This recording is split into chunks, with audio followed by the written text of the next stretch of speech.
warahmatullahi wabarakatuh. Selamat pagi saudara, apa kabar Anda hari ini? Kembali lagi bersama program Sapa Kaltim bersama saya, Aulia Wulandari.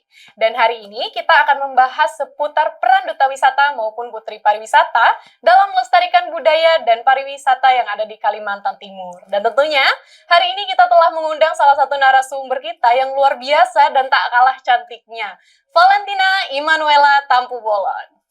Halo semuanya. Halo Valen. Valen ini benar sebagai Putri Pariwisata Best Performance Kalimantan Timur 2024 ya? Iya, betul sekali. Oke, Valen. Boleh langsung diperkenalkan nih kepada saudara-saudara yang sedang menyaksikan. Valentina ini asalnya dari mana? Oke, sebelumnya selamat pagi semuanya. Saya Valentina Immanuela Tampu Bolon. Saya berasal dari Kabupaten Pasir dan saya juga merupakan Putri Pariwisata Kabupaten Pasir dan tahun ini saya dianugerahi sebagai Putri Pariwisata Best Performance Kalimantan Timur. Saya memang asli dari Pasir, Kak, tapi saya lahirnya tuh di Balikpapan. Oh, lahirnya di Balikpapan? Iya, jadi lahirnya doang di Balikpapan tapi besarnya di Kabupaten Pasir. Oke, baik. Valen, selama menjadi Putri Pariwisata ini kan itu selama setahun menjabat tuh. Selain menjadi Putri Pariwisata, Valen ini sibuk di kegiatan apa saja? Kalau boleh tahu, silakan. Kalau saat ini saya juga merupakan seorang mahasiswi di Universitas Mula Warman, jurusan Hubungan Internasional. Oke, luar biasa sekali. Kemudian, Valen, saya ingin bertanya nih. Menurut Valen kan pariwisata itu kan banyak tuh macamnya. Ada yang religi, kemudian wisata alam, kemudian wisata yang lainnya gitu. Tapi menurut Valen sendiri sebagai Putri Pariwisata, apa sih yang membedakan pariwisata yang ada di Kaltim ini dibandingkan pariwisata yang ada di luar daerah? Seperti itu, silakan. Seperti yang kita tahu ya, Kalimantan Timur itu sangat amat terkenal dengan ekowisatanya. Ya, karena di Kalimantan Timur itu banyak sekali wisata alam yang memiliki keindahan yang luar biasa. Paradise of Kaltim, karena biasa Kaltim itu disebut surga.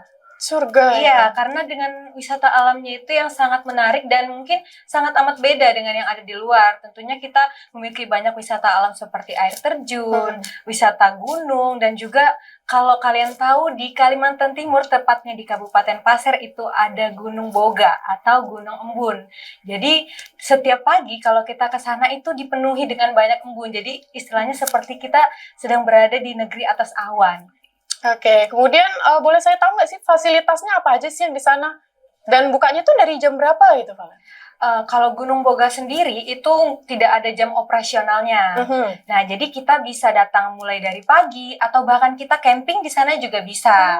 Karena di sana sudah disediakan fasilitas seperti toilet, seperti musola, dan juga banyak UMKM. Jadi kita nggak perlu repot bawa makanan dari rumah, karena sudah disediakan. Bahkan fasilitas seperti sewa tenda, lampu, dan segala macam itu sudah disediakan. Oke, tapi dari Valen sendiri ini, sebagai Putri Pariwisata, ada nggak sih wisata tertentu yang Valen sukai gitu? Misalnya wisata alam kah, atau wisata religi, seperti itu? Kalau saya pribadi itu lebih suka ke wisata alam. Oh, wisata alam. Yeah. Oh, jadi Valen ini rupanya bolang ya, juga suka berpetualang gitu. Betul. Karena di Kabupaten Pasir itu banyak banget wisata alamnya, baik dari pantai atau juga bukit. Jadi sangat menantang sekali untuk mengunjungi wisata alam itu. Kalau untuk pantai sendiri nih, Valen, di Kabupaten Pasir itu khususnya ada di mana sih? Kalau pantai yang ada di Kabupaten Pasir itu terletak di Kecamatan Kuaro, itu namanya Pantai Desa Pasir Mayang. Jadi pantainya ini terkenal banget karena ikonik dengan pasir putihnya dan juga kapal. Ada kapal yang bersandar dan itu besar banget, jadi itu menjadi ikonik dari Pantai Pasir Mayang. Oke, baik. Kemudian Valen punya nggak sih rekomendasi pariwisata yang ada di Kalimantan Timur ini yang benar-benar bisa menarik minat wisatawan untuk berkunjung di wisata itu? Kalau untuk di Kalimantan Timur, pasti kita semua tahu sama Desa Budaya Pampang. Oh iya. Ya, karena di sana itu sangat amat kental dengan budaya etnis suku Dayak. Jadi itu sangat amat menarik untuk dikunjungi karena tidak hanya menikmati pertunjukannya, kita juga bisa belajar terkait budaya yang ada di Desa Budaya Pampang. Seperti itu. Oke. Kemudian saya sering mendengar nih statement-statement dari masyarakat. Terkadang ada nih wisata yang mohon maaf bisa dibilang kurang bersih seperti itu. Dan dari situ bagaimana sih tanggapan Valen sebagai Putri Pariwisata untuk menanggapi hal-hal tersebut? Kalau dari saya pribadi tentunya menjaga kebersihan itu akan mudah apabila dilakukan secara bersama-sama dengan kesadaran dari setiap pribadi, dari diri masing-masing. Terkhususnya saya pribadi memiliki program yaitu MBTism atau Make Our Best Tourism, di mana saya menekankan pada perwujudan salah satu unsur sabta pesona yaitu kebersihan. Nah, di situ saya bersama rekan-rekan terkhusus dari Kabupaten Pasir, kami mengunjungi destinasi wisata di sana untuk melihat bagaimana kondisi kebersihan lingkungannya, dan apabila memang kami harus bekerja, kami melakukan kegiatan seperti bersih-bersih bersama masyarakat setempat yang ada di desa wisata. Oke, jadi terjun langsung ke masyarakat maupun berinteraksi secara dengan masyarakat itu merupakan hal yang biasa ya dilakukan duta maupun putri seperti itu. Kemudian Valen sendiri untuk keaktifannya sekarang kan sedang berkuliah di Samarinda. Kemudian apakah Valen ada keaktifan tertentu juga di Samarinda menjalankan prokernya gitu? Kalau untuk di Samarinda, saya lebih sibuk mungkin terkhususnya kuliah, dan juga terkadang kalau ada waktu luang saya modeling juga sih Kak, sama kayak mungkin kalau ada kerjasama terkait endorse atau brand ambassador kayak gitu. Cuman kalau terkait proker di Kalimantan Timur ini, kami lebih banyak kayak kerjasama aja sama teman-teman yang dari kabupaten kota lain kayak gitu. Oke, baik. Ini pembahasannya semakin lama sudah semakin menarik ya. Namun di segmen berikutnya kita akan membahas nih seputar tantangan-tantangan yang mungkin pernah Valen alami selama menjadi putri pariwisata. Tapi jangan kemana-mana, tetap di Sapa Kaltim.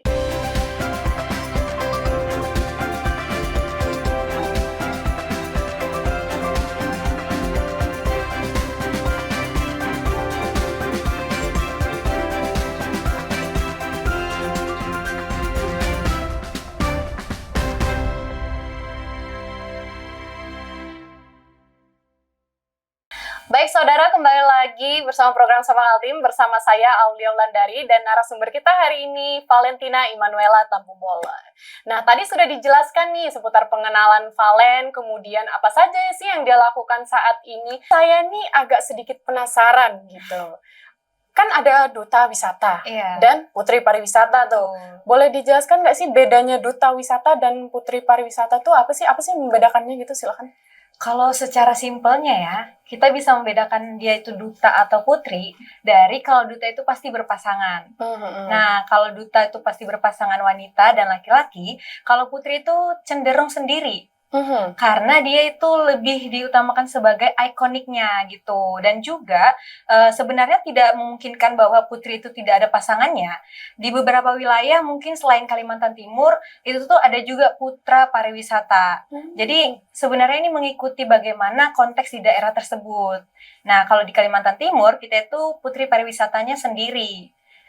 Dan juga kalau duta wisata itu lebih di-highlight tentang prokernya, bagaimana mereka terjun langsung kepada masyarakat. Sedangkan kalau putri pariwisata itu lebih ke masuk dunia pageantnya, kontes kecantikan seperti itu. Oke, baik. Jadi duta itu berpasangan dan putri itu cenderung biasa ya, tapi itu di wilayah Kalimantan Timur aja khususnya. Banyak nih, ada masyarakat awam tuh rata-rata belum tahu sih proker duta wisata itu yang sebenarnya itu seperti apa gitu. Tapi mereka tuh banyak gitu menyaksikan di acara-acara penting seperti yang mengundang pejabat besar itu, duta dan putri pariwisata tuh biasanya kayak selamat datang Bapak gitu. Jadi penerima tamu gitu. Iya, betul, sebagai penerima tamu. Jadi untuk khususnya orang awam ini banyak yang belum mengerti kerjanya tuh apa sih selain jadi among tamu. Tapi dari among tamu itu sendiri tuh merupakan salah satu proker atau bagaimana, atau itu tuh kalau dipanggil aja kalau pas lagi ada acara besar seperti itu, silakan.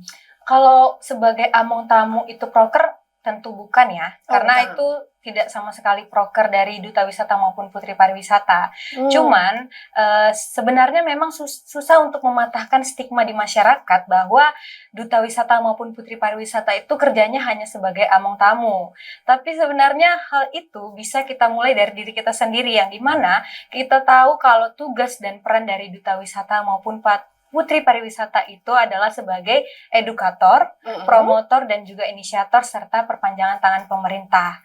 Nah, mungkin kalau beberapa teman itu sering ngelihat putri pariwisata ataupun duta wisata sebagai among tamu, ya mungkin itu hanya sebagai diberi kesempatan aja untuk menyambut para pejabat, tapi tidak menutup kemungkinan itu hanya duta wisata yang diundang. Jadi itu bukan proker sih. Jadi seperti itu ya, saudara, bahwa itu tuh kalau diundang aja gitu. Iya. Kemudian kalau ada acara tertentu, Nggak jadi semua. itu tidak masuk sebagai proker ya. Kemudian, saya penasaran lagi nih. Kan kita tahu bahwasannya Putri Pariwisata tuh tidak ujuk-ujuk langsung jadi Putri Pariwisata, halo semuanya, nggak seperti itu kan. Pasti ada tahapan-tahapan tertentu yang dilalui agar bisa menjadi Putri Pariwisata maupun Duta Wisata. Boleh nggak sih disepil ataupun dijelaskan gitu, proses tahapan seleksi untuk menjadi Duta Wisata ataupun Putri Pariwisata itu sendiri seperti apa? Silakan. Oke. Jadi kalau kita mau mengikuti kontes pemilihan Putri Pariwisata maupun Duta Wisata, tentunya kita harus prepare dulu ya sama diri kita sendiri, baik itu dalam wawasan, penampilan, dan juga mungkin terkait public speaking dan kemampuan lain. Karena memang ketika kita terjun ke dunia ini, itu akan memungkinkan kita untuk berkomunikasi dengan banyak orang. Jadi kita harus mempersiapkan diri kita terlebih dahulu bagaimana sih kita bersikap di masyarakat. Karena tentunya kita harus menciptakan citra yang baik untuk masyarakat seperti itu. Oke, baik Valen. Selama menjadi Putri Pariwisata ini ada nggak sih tantangan-tantangan yang pernah Valen hadapi itu? Nah, khususnya untuk merealisasikan program kerja yang sudah Valen rancang gitu. Silakan. Sejauh ini kalau membahas terkait tantangan tentunya pasti ada. Terlebih dengan program kerja saya terkait kebersihan, tentunya hal itu tidak akan terwujud kalau yang membersihkan hanya kami-kami saja. Oke, betul. Apalagi jadi kan campur tangannya. Iya, para wisatawan datang pergi itu kan tidak menutup kemungkinan ada sampah yang tertinggal. Jadi bagaimana tantangan itu bisa muncul ya karena mungkin kurangnya masih kesadaran entah dari masyarakat setempat ataupun para wisatawan yang berkunjung. Oleh sebab itulah kami itu mengedukasi masyarakat ataupun para wisatawan untuk jangan meninggalkan sampah di tempat wisata. Karena itu selain mengganggu pemandangan juga dapat menciptakan wilayah yang kotor dan mungkin menciptakan bau yang tidak sedap seperti itu. Oke, jadi kesulitan Valen ini lebih ke kesadaran individualnya orang itu masing-masing ya. Jadi untuk berkunjung di wisata itu kita tidak boleh meninggalkan apapun lain selain jejak. Yeah. Saya sering lihat itu slogan-slogannya itu di tempat-tempat wisata gitu kan. Jadi itu sebagai edukasi juga ya untuk masyarakat untuk peduli seperti itu. Di Valen sendiri, pernah nggak sih ngerasa kayak saya sudah menjalankan proker tapi ada aja tanggapan-tanggapan yang kadang kurang enak di hati gitu. Dan bagaimana Valen menanggapi hal-hal tersebut? Sebenarnya kalau masalah haters ya biasanya disebutnya. Iya, itu biasa dipanggil haters ya. Kadang kayak mereka tuh ngomong yang kita itu sebenarnya sudah berusaha tapi mereka tetap kayak gitu loh.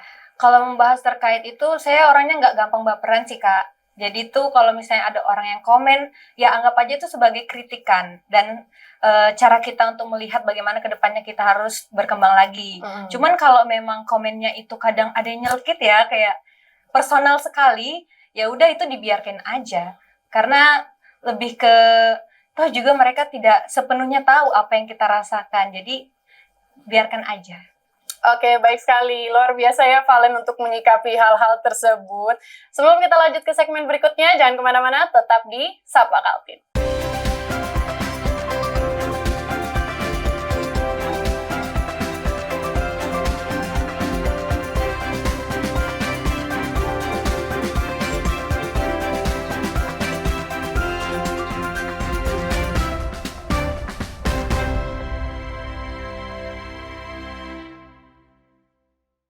Saudara, kembali lagi bersama program Sapa Kaltim bersama saya Aulia Wulandari dan narasumber kita pada hari ini Valentina Emanuela Tampung Bolon. Nah, tadi sudah dijelasin tuh seputar apa sih bedanya Duta Wisata dan Putri Pariwisata, kemudian tantangannya, program kerjanya.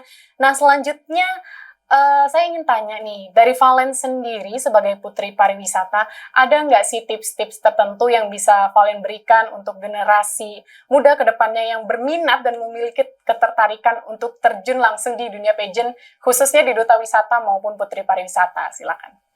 Oke, yang pertama mungkin kembali lagi wawasannya, terkait wawasan mungkin harus mempersiapkan diri dulu untuk mengetahui bagaimana sih potensi pariwisata yang ada di daerah, kemudian apa aja sih tantangannya, apa aja mungkin destinasi wisata yang ada yang bisa dikembangkan atau yang bisa dijadikan menjadi pariwisata berkelanjutan. Nah, dan juga jangan lupa untuk mempersiapkan 4B.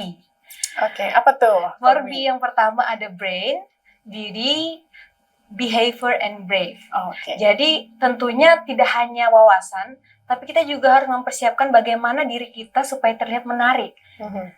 Kecantikan itu bukan hanya dilihat dari luar saja, tapi juga dari dalam. Terlebih yang ketiga ada behavior, yaitu attitude kita. Percuma kan kalau kita cantik, kalau kita berwawasan, berpendidikan, tapi attitude kita buruk. Betul sekali. Nah, karena itu makanya kita harus menyiapkan 4B. Yang terakhir itu keberanian. Percuma juga kalau semuanya ada, tapi kita nggak berani untuk mengambil kesempatan. Kan sekarang tuh kayak banyak generasi kita yang mungkin takut untuk mengambil sebuah kesempatan karena merasa kurang percaya diri, atau mungkin adanya tekanan dari pihak lain. Jadi ya seperti itu. Baik. Saudara, tadi kita sudah banyak sekali membahas seputar pariwisata dan duta wisata. Selanjutnya kita masuk di closing statement nih. Dari Valen sendiri ada nggak sih closing statement maupun harapan yang bisa Valen sampaikan kepada para saudara yang sedang menyaksikan Sapa Kaltim ini? Jadi mungkin ada beberapa hal yang mau saya sampaikan, yang dimana Putri Pariwisata maupun Duta Wisata itu bukan hanya sekedar gelar, melainkan kontribusi nyata dalam perwujudan pariwisata yang ada di Indonesia, terkhususnya kita yang ada di Kalimantan Timur. Karena saya yakin, serta saya bercita-cita untuk terus berkarya dan memberikan dampak positif terhadap pariwisata yang ada. Dan juga tentunya hal itu tidak bisa saya lakukan sendiri, karena saya yakin dan percaya bahwa kerjasama dengan berbagai pihak, terlebih dari pemerintah, pelaku industri, dan juga masyarakat, kita dapat mewujudkan pariwisata yang berkelanjutan dan inklusif.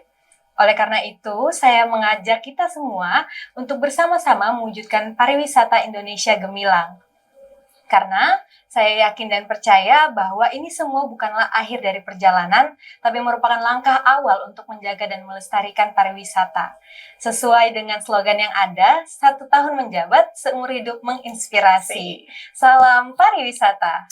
Baik, terima kasih banyak Valen. Saudara, itu dia closing statement dan penutupan dari Valen sebagai Putri Pariwisata Best Performance Kalimantan Timur 2024. Kemudian tadi juga sudah dijelaskan tentang peran duta wisata maupun Putri Pariwisata dalam menjalankan program-program kerjanya. Dan tentunya ini juga menjadi motivasi ya untuk kita semua, khususnya anak muda, untuk menumbuhkan minat dan motivasi untuk melestarikan budaya dan pariwisata khususnya yang ada di Kalimantan Timur. Seperti itu, benar Valen? Betul banget. Nah, baik, saudara, terima kasih telah menyaksikan Sapa Kaltim hari ini. Saya Aulia Wulandari. Sampai jumpa di episode selanjutnya.